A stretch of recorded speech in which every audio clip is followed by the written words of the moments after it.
علیکم، hope you will doing good. So آج میں آپ کو کچھ وظائف بتانے والی ہوں. اس کے اگر آپ فضائل سن لیں تو آپ ڈیفینیٹلی اس پہ عمل ضرور کریں گے کیونکہ اتنا بڑا ریوارڈ ہے.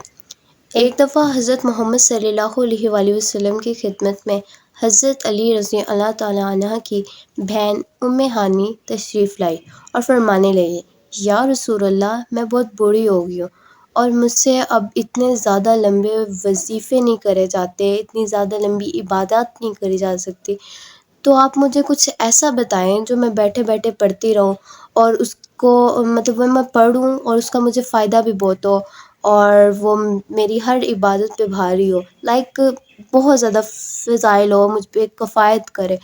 تو تب جو حضرت محمد صلی اللہ علیہ وآلہ وسلم نے وظیفہ بتایا تھا، مجھے لگتا ہے کہ ساری حدیث پاک کی جتنی بھی بکس ہیں اس میں اتنا اسٹرانگ وظیفہ کہیں نہیں آپ کو ملے گا. یہ وظیفہ بہت اسٹرانگ ہے. حضرت محمد صلی اللہ علیہ وآلہ وسلم فرماتے ہیں، اے ام ہانی، اگر آپ 100 مرتبہ الحمدللہ پڑھ لیں تو آپ کو اللہ تعالیٰ 100 گھوڑے اللہ تعالیٰ کی راہ میں جہاد کرنے کا ثواب دیں گے. حضرت محمد صلی اللہ علیہ وآلہ وسلم نے فرمایا، اے ام ہانی، اگر آپ 100 مرتبہ الحمدللہ پڑھ لیں گی تو آپ کو اللہ تعالیٰ کی راہ میں 100 گھوڑے جہاد کرنے کے ثواب دیا جائے گا. پھر حضرت محمد صلی اللہ علیہ وآلہ وسلم فرماتے ہیں، اے ام ہانی، اگر آپ 100 مرتبہ اللہ اکبر پڑھ لیں تو آپ کو اللہ تعالیٰ 100 اونٹ اللہ تعالیٰ کی راہ میں قربان کرنے کا ثواب عطا فرمائیں گے. پھر حضرت محمد صلی اللہ علیہ وآلہ وسلم نے فرمایا، اے ام ہانی، اگر آپ 100 مرتبہ سبحان اللہ و بحمدہ پڑھ لیں تو اللہ تعالیٰ آپ کو 100 غلام آزاد کرنے کا ثواب عطا فرمائیں گے.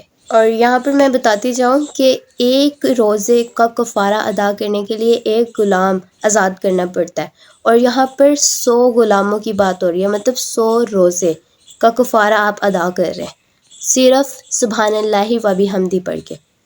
پھر حضرت محمد صلی اللہ علیہ وآلہ وسلم فرماتے ہیں، اے ام ہانی، اگر آپ 100 مرتبہ لا الہ الا اللہ پڑھ لیں تو اس زمین اور آسمان میں جتنا فاصلہ ہے، اس زمین اور آسمان میں جتنا فاصلہ ہے وہ آپ کے ثواب کے ساتھ بھر دیا جائے گا. ماشاءاللہ. تو آپ دیکھ سکتے ہیں لا الہ الا اللہ، سبحان اللہ و بحمدہ، اللہ اکبر، الحمدللہ، یہ پڑھنا بہت آسان ہے. آپ اگر یہ سارے وظائف ایک ساتھ بھی پڑھیں صبح کے ٹائم، فجر کے بعد آپ پڑھ لیا کریں کیونکہ اس ٹائم بالکل آپ کو کوئی تنگ کرنے والا نہیں ہوتا.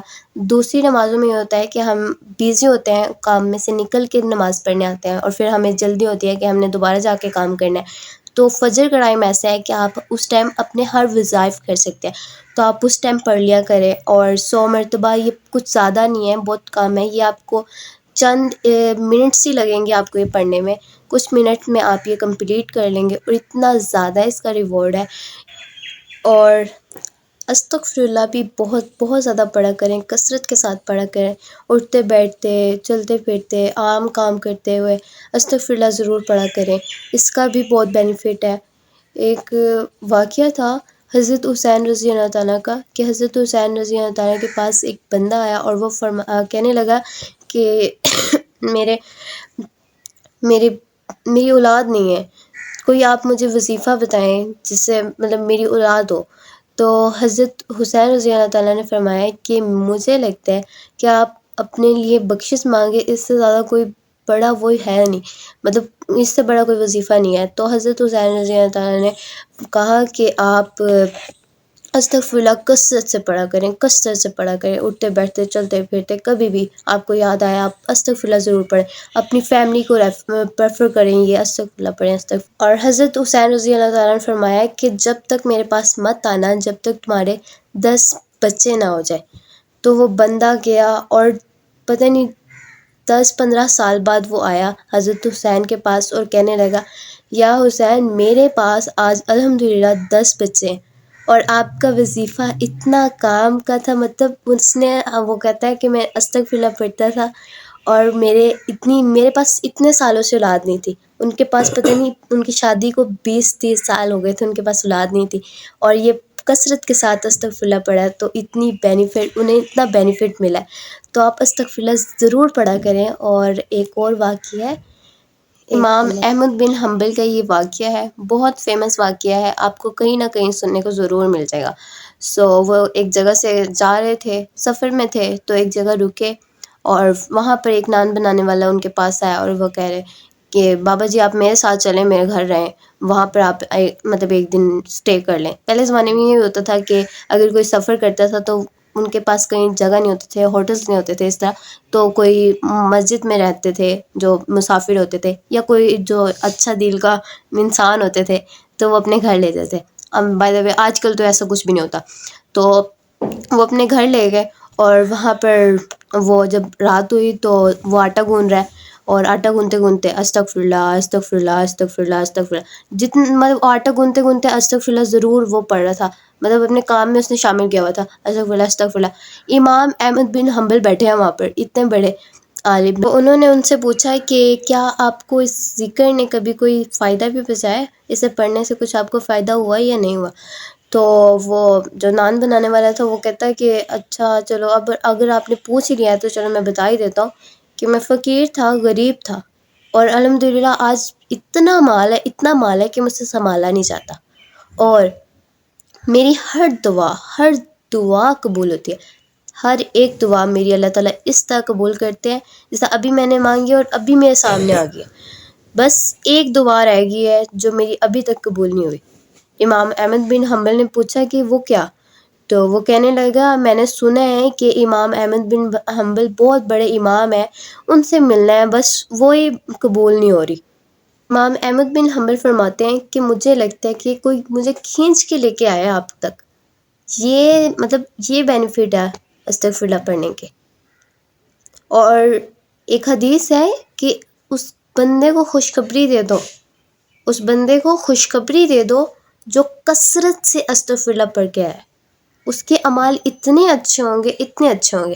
دیکھیں جب استغفراللہ آپ پڑھ رہے ہیں نا تو آپ کو خود ہی، آپ کوئی گناہ کرنے جا رہے ہو آپ کو خود ہی حیا آئے گی، تو ابھی تو میں نے استغفراللہ پڑھا اور ابھی میں گناہ کرنے جا رہا ہوں، مطلب میرے اندر کوئی حیا نہیں ہے، کوئی شرم نہیں ہے کہ میں ابھی اللہ تعالیٰ سے معافی مانگ رہا ہوں، اللہ تعالیٰ سے کہہ رہا ہوں کہ مجھے بخش دیں، مجھے جہنم کی آگ سے بخش دیں، اور ابھی میں جا کے گناہ کر رہا ہوں۔ آپ جب استغفراللہ پڑھ رہے ہیں تو یہ بھی ریمائنڈ کریں کہ ہم اللہ تعالیٰ سے بخشش مانگ رہے ہیں تو ہم نے کوئی برا کام بھی نہیں کرنا، ہم نے گناہ کے پاس بھی نہیں جانا، گناہ کو چھوڑنا ہے۔ جب حضرت محمد صلی اللہ علیہ وآلہ وسلم said, whoever say this, لا الہ الا اللہ واللہ اکبر، لا الہ الا اللہ وحدہ، لا الہ الا اللہ وحدہ لا شریک لہ، لا الہ الا اللہ لہ الملک ولہ الحمد، لا الہ الا اللہ لا حول ولا قوۃ الا باللہ۔ اگر یہ پڑھ لے تو دن ہو یا رات ہو یا مہینہ ہو، اگر اس نے دن میں پڑھا ہوگا اللہ تعالیٰ اس کے سارے گناہ معاف کر دیں گے، رات ہوگی اللہ تعالیٰ اس کے سارے گناہ معاف کر دیں گے۔ اگر مہینے میں جسٹ ایک دفعہ پڑھا ہو، ایک مہینے میں ایک دفعہ پڑھا ہو، اگر پڑھا ہوگا تو اللہ تعالیٰ اس کے سارے گناہ معاف کر دیں گے۔ آل آف سن فارگیو، اللہ تعالیٰ سارے زندگی کے گناہ معاف کر دیں گے اگر آپ یہ صبح کو پڑھ لیں، روٹین بائی دا وے بنا لیں، صبح کو جسٹ ایک ٹائم پڑھ لیں، فجر کے ٹائم اور مغرب کے ٹائم ایک دفعہ یہ پڑھ لیں، اتنا زیادہ ریوارڈ ہے کہ آپ کے زندگی کے جتنے بھی سارے سن ہیں، جتنے بھی گناہ ہیں، وہ سارے اللہ تعالیٰ معاف کر دیں گے ماشاء اللہ۔ اور اللہ تعالیٰ کے بہت ہی خوبصورت نام یا مجیبو یا وہابو، اگر کوئی شخص یہ کلمہ رات کو سونے سے پہلے یہ ذہن میں جو بھی آپ نے اللہ تعالیٰ سے دعا کرنی ہے وہ اللہ تعالیٰ سے آپ دعا کریں اور اسے ذہن میں رکھ کے آپ یہ کلمے پڑھتے رہیں، اس کی تسبیح کرتے رہیں، جب تک کریں جب تک آپ کو نیند آئے، نیند آ جائے اور آپ سو جائیں، یہ کرتے کرتے آپ کو نیند آنی چاہیے اور آپ سو جائیں، تو اللہ تعالیٰ آپ کی جو بھی حاجت ہے، جو بھی آپ کی خواہش ہے، اللہ تعالیٰ وہ قبول بھی کریں گے، اس میں آسانیاں بھی پیدا کریں گے انشاءاللہ تعالیٰ۔ تو آپ یہ بھی ضرور پڑھا کریں یا مجیبو یا وہابو، رات کو سونے سے پہلے، تھوڑی دیر پہلے۔ جہاں میں نے اتنے ذکروں کی بات کی ہے تو کیوں نہ آیت الکرسی کی بھی بات کر لی جائے کہ ایک دفعہ حضرت محمد صلی اللہ علیہ وآلہ وسلم نے فرمایا کہ اگر کوئی شخص فرض نماز کے بعد، جسٹ فرض نماز کے بعد ایک دفعہ پڑھ لے آیت الکرسی، تو اس کے اور جنت میں جسٹ ایک چیز کا فاصلہ ہوگا، اور وہ کیا ہے؟ موت. صرف موت کا فاصلہ ہوگا، اس کی موت آئی اور وہ جنت میں انٹر ہو جائے گا. لائک اتنا بڑا ریوارڈ اللہ حضرت محمد صلی اللہ علیہ وسلم نے گارنٹی دے دی آپ کو کہ اگر آپ یہ پڑھ لیں ہر فرض نماز کے بعد تو آپ کو جنت، مطلب جنت مل رہی ہے آیت الکرسی پڑھنے کے بعد.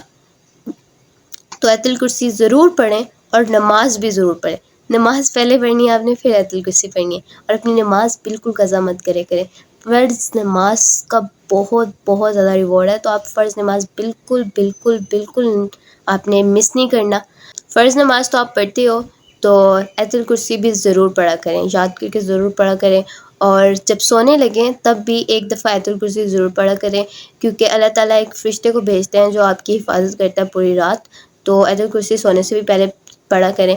اور ایک بات کو بہت خیال رکھنا چاہیے کہ جب بھی آپ بیٹھنے لگو تو 3 دفعہ بسم اللہ ایک دفعہ پڑھ لیں، اور 3 دفعہ اسے جھاڑیں. جہاں پر بھی آپ بیٹھ رہے ہیں، بیڈ پہ بیٹھ رہے ہیں، جہاں پر بھی آپ بیٹھ رہے ہو اس سے 3 دفعہ جھاڑیں. یہ سنت ہے. اور بسم اللہ پڑھ کے جو بھی مطلب شیطان یا کوئی بھی جن جنات ہوتا ہے وہ وہاں سے اٹھ کے چلا جاتا ہے. تو یہ بھی ضرور پڑھیں. اور میں نے آپ کو کچھ وظائف بتایا ہیں، تو آپ اس پہ عمل کریے گا، میں بھی اس پہ عمل کروں گی. اور ان سارے وظائف کو آپ یاد کریں، اور اپنی فیملی ممبرس کو بتائیں، اپنے فرینڈس کو بتائیں، اور زیادہ سے زیادہ اس ویڈیو کو بھی شیئر کریں تاکہ آپ زیادہ سے زیادہ ثواب کما سکیں. سو مجھے دیں اجازت، فی امان اللہ.